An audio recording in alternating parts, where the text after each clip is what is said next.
Welcome to the Learning Pines YouTube. We hope this video helps.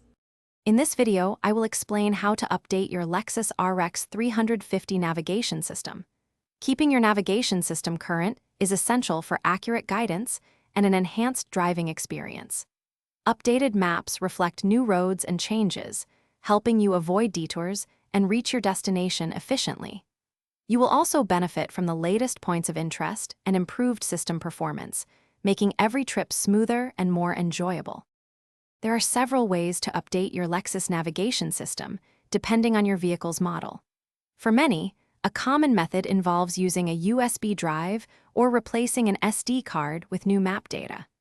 Some of the latest Lexus models offer convenient over-the-air updates, which download automatically.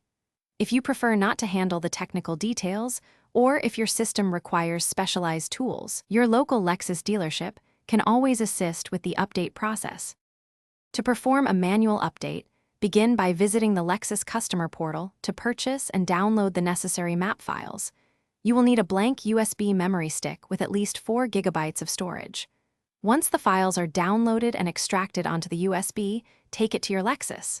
Plug the USB into the vehicle's port and follow the prompts on the navigation screen. An activation code, typically 16 digits, will be provided with your purchase and is essential for completing the installation. Keeping your Lexus navigation system updated offers numerous benefits, including more accurate directions and access to new points of interest. This helps prevent wrong turns and unnecessary detours, ultimately saving you time and fuel. While some updates are straightforward, certain models might require professional installation at a dealership. It is important to note that these updates usually come with a cost, often ranging from about $170 to $210, depending on the specific update and your vehicle system. Thanks for watching. Consider subscribing if we helped you.